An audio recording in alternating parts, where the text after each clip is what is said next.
ராம் ராம். வாழ்க வளமுடன். Voice of காஞ்சி நேயர் அனைவருக்கும் இனிய மாலை வணக்கம். இன்னைக்கு இன்னொரு முக்கியமான பதிவு. சில ஏமாத்துக்காரர்கள் இருக்கா நம்மளை சுட்டி. இப்போ இந்த கலிகாலம்னு சொல்றோம். அந்த காலத்துலலாம் மனுஷா எப்படி நம்பினா அப்படிங்கிறதுக்கு ஒரு சின்ன உதாரணம்.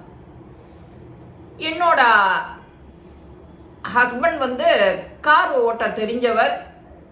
அவருக்கு அது பேஷன், ரொம்ப விருப்பமும் கூட. எல்லா இடத்துக்கும் தானே செல்ஃப் டிரைவிங் தான். டிரைவர் வச்சுக்க மாட்டார். டிரைவர் வச்சுட்டாலும் இவருக்கு கொஞ்சம் இரிட்டேஷனாக இருக்கும். எப்போதுமே காரில் டிரைவிங் தெரிஞ்சவா டிரைவரை போட்டுட்டு பக்கத்தில் உட்கார மாட்டான். அவன் என்ன தப்பு பண்ணுறான்னு இவாளுக்கு மனசில் ஓடிட்டே இருக்கும். டிரைவர் கூட வந்ததே கிடையாது, வரவும் மாட்டா, விரும்ப மாட்டான். ரொம்ப உடம்பு முடியல, தீராபுரி அவசர ஆத்திரம்னா தான் டிரைவர். அதுக்கு வேற வழி இல்லை. அந்த மனப்பக்குவமும் வேணும் அவளுக்கு வராது. அந்த மாதிரி ஒரு தடவை இவரை காரை எடுத்து போயின்னு இருக்கவும் ஏதோ ஒரு சத்தம் உள்ளுக்குள்ள. இவர் சத்தம் வந்தா சில பேர் அந்த சத்தத்தை அதே தான் மண்டையில ஓடின்னு இருக்கோம். அவளுக்கு வண்டி ஓட்ட மாட்டான். உடனே இப்பதானே சர்வீஸ்க்கு போயிட்டு வந்தது, அதுக்குள்ளர ஒரு சத்தம் வருது அப்படின்னா அவருக்குள்ள ஒரு எரிச்சல். சரின்னா மெக்கானிக்கு ஃபோன் பண்ணுறேன். மெக்கானிக்கு ஃபோன் பண்ண உடனே ஒன்றும் வந்திருக்கிறதுக்கு வாய்ப்பு இல்லைங்களே சார் அப்படின்னு சொல்கிறார். இப்போ தானே தரவா செக் பண்ணோம், போனது வந்தது எல்லாம் சர்வீஸ் பண்ணோம், ஏன் பின்ன சத்தம் வருது அப்படின்னு இவர் கேட்குறார். நீங்கள் அப்படியே ஓரங்கட்டுங்க வண்டியை, எங்கே இருக்கீங்கன்னு சொல்லுங்கள், நான் வண்டியை பார்க்குறேன். பக்கத்தில் என்னோட ஃப்ரெண்டோட பட்டறை இருக்கு, நான் அங்கே தள்ளின்னு போய் பார்க்குறேன்.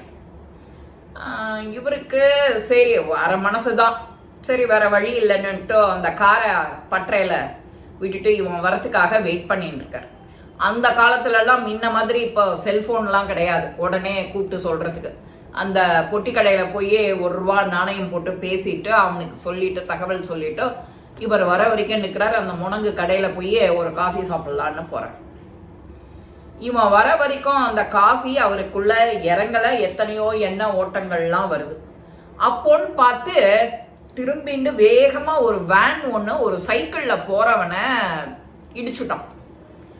அவன் திரும்புறவன் கொஞ்சம் நிதானமா திரும்பணும், இண்டிகேட்டரை போடணும், திரும்பணும். அது எதுவுமே பண்ணலாம். நேர பாவம் ஒரு அப்பாவி சைக்கிள்ல, அவனோட சைக்கிள் லொட தான்.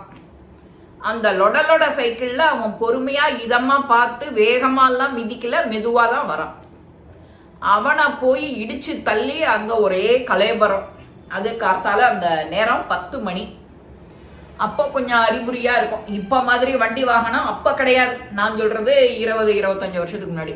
இப்ப வண்டி உங்களுக்கு ரோட்ல போட்டு கூவிண்டு இருக்கிறான். நீ வரியா, நீ ₹500 கொடுத்தா போறோம், எல்லாம் இஎம்ஐ போட்டுக்கலான்னு. அப்போ வண்டி வாகனம் அப்ப அந்த காலத்துல அவ சொல்லுவா, வண்டி வாகனம் பெருத்து போயிடுத்து அப்படி. சைக்கிள் ஓட்டுறவாளே இப்ப கிடையாது. சைக்கிள்லாம் விற்கிறானா இல்லையானே தெரியல இப்போ இந்த காலத்துல. யாருமே உடம்பால எக்ஸசைஸும் பண்ணவே மாட்டேங்கிறா, நடக்கவே மாட்டேங்கிறா. இந்த 2 வீலர் தெரிஞ்சு போச்சுன்னா அதுலதான் போயின்னு இருக்கா. இந்த மாதிரி ஒரு காலகட்டத்தில் அவர் இதை பார்க்குறாரு. அடப்பாவி, எங்கேருந்தோ வேகமாக ஸ்லோவாக வர வேண்டியவன் ஸ்லோவாக வரல, கையில் இண்டிகேட்டர் போடல, வண்டிலையும் இண்டிகேட்டர் போடல, இந்த பையனை தள்ளி விட்டானே அப்படின்னு இவருக்கு ஒரு லேசாக மன வருத்தம். நாம் எப்படி இவங்கிட்ட வண்டியை விட்டுட்டு போகிறதுங்கிற நினப்பு வேறு. சரின்னு மெக்கானிக் இதை காஃபி குடித்து அவர் கடைசி சிப்பு வரும்போது மெக்கானிக் வந்துட்டோம். சார் லேட்டாக எடுத்து கொஞ்சம் மன்னிச்சுக்கோங்கன்னு சொல்லிட்டு எங்கே சார் வண்டி இருக்குதுன்னு பார்த்துட்டு இவன் சாவியை வாங்கி திறந்து எங்கே சவுண்டு வருது அப்படின்னு கேட்குறான். இவரும் இன்ஜினியர் தான். ஆனால் அந்த இன்ஜினியரிங்க்கு படிச்சுட்டா எல்லாம் ப்ராக்டிக்கல் நாலேஜ் எல்லாம் வந்துடுங்கிறது சொல்ல முடியாது. எங்கே சவுண்டு வருது, எங்கே எதனால வருதுங்கிறது ஜட்ஜ் பண்ண முடியாது. சரி, இது நான் இந்த இடம் நான் பார்க்க விட்டுட்டேன்னு நினைக்கிறேங்க ஐயா, நான் இந்த இடத்த பார்த்துட்டு உங்களுக்கு சொல்கிறேன் அப்படின்னு கீழே படுத்துக்கிண்டு அதை போய் ஒன்றா பார்க்கணுன்ட்டு பார்க்குறான். ஐயா இதுக்கு இது பேடுத்து அது பேடுத்துன்னு சொல்கிறான். என்னய்யா இப்போ தானே நீ பண்ணின, நீ முதல்ல வண்டிக்கு என்ன செலவாகும்னு சொல்லு, அது எங்கே கிடைக்கும்னு சொல்லு, என்னாலெல்லாம் இப்போ போய் உங்கேயும் அலைஞ்சு கிழிஞ்சு அவன் சொல்கிறான், நீங்கள் போய் வாங்கிட்டு வந்து கொடுங்க, நான் மாற்றி கொடுத்துட்றேன். என்னாலெல்லாம் இப்போ இன்னும் அலைஞ்சு கிழிஞ்சும் வாங்க முடியாது. ஏன்னா அவனும் உங்கள் பல்ஸை பார்க்குறான், நீ ஆள் யார் எப்படிப்பட்டவன்னு பார்க்குறான். அது மாதிரி சொன்ன உடனே சரி இந்தான ஒரு தொகையை கொடுத்துவிட்டு அவர் பக்கத்தில் நமக்கு யார் லிஃப்ட் தருவா அடுத்தாப்புல எதில் போகலான்னு நினைக்கும் போதே ஒரு ஆட்டோ கூப்பிட்டு ஆட்டோவில் ஏறி வீட்டுக்கு போயிடுவோம். இதுக்கு மீன் டைம் இந்த பாகத்தெல்லாம் ஒன்று ஒன்றா போல்ட்டு நட்டு இது போச்சு அது போச்சுன்னு லிஸ்ட் எழுதி இவருக்கு ஃபோன் பண்ணி சொல்கிறேன். சரி என்ன செய்யணுமோ செஞ்சு கொண்டு வா அப்படிங்கிறார். இப்போ தானே முழுஷா ஒரு 5000 ரூபா முள்ளங்கி பத்த மாதிரி முழுங்கிருக்கு, திரும்பவும் இத்தனை ரூபாவா அப்படின்னு இவர் அவனை கேட்குறார். அப்போ எதனால என்ன ஆச்சுன்னு தெரியலைங்கய்யா, இது விட்டு போயிடுத்து அப்படின்னு. ஏன்னா நமக்கான அறிவு சரியா இல்லை அப்படின்னா நம்மளோட நேரம் நமக்கு எப்போதுமே கை கொடுக்கணும். சில சமயம் அது கை கொடுக்காது. சில மெக்கானிக்கு ரொம்ப நிதானமாக விவேகமாக தைரியமாக முடிவெடுப்பான். சில பேர் ஏமாற்றி தான் பார்க்கலான்னு ஏமாற்றுவான். இவன் அந்த மாதிரி முதல் ரகம் கொஞ்சம் ஏமாத்துற ஆள். இவர் ஏன் அவங்கிட்ட போய் அப்படி மாட்டின்டாருன்னு தெரியல. நாம் என்ன பண்ணணும், இப்போ இந்த காலத்தில் சர்வீஸ் ஸ்டேஷன்னா அந்த எந்த பிராண்டு கார் வாங்குறோமோ அவனே ஒரு சர்வீஸ் ஸ்டேஷன் வச்சுருப்பான், அங்கே போய்ப்போம். அந்த காலத்தில் அந்த மாதிரி கிடையாது. தெருவுக்கு தெரு இந்த மாதிரி பட்டற டயரு 4 தொங்க விட்டுட்டு உட்காந்துருப்பான்ல, அந்த மாதிரி ஒருத்தர்கிட்ட இவர் போயிட்டார். அதுதான் இவர் பண்ண பெரிய தப்பு. இவர் அதில் போன உடனே அவன் நம்மளோட விளையாட்டை நம்மக்கிட்ட ஒரு பலியாடு வந்துடுறான்னு அவன் பார்த்து எல்லாத்தையும் செய்யறான். 2 நாள் கழிச்சு அந்த காரு எல்லாம் சரி பண்ணி கொண்டு நிறுத்துறார். இவர்கிட்ட கொண்டு வந்து நிறுத்துறான், அமௌண்ட்டை வாங்கிட்டு போகிறான். இப்போவானு சரியா இருக்குமா, ஒரு தொந்தரவும் இல்லாமல் ஓட்டலாமா நான் அப்படின்னு இவர் கேட்குறாரு. கண்டிப்பாங்க ஐயா அப்படின்னு சொல்லிட்டு வா என்னோடையே வா, 2 கிலோமீட்டர் ஒரு சத்தமும் இல்லையான்னு நான் உன்னை டெஸ்ட் பண்ணிட்டு தான் உன்னை அனுப்புவேங்கிறார்.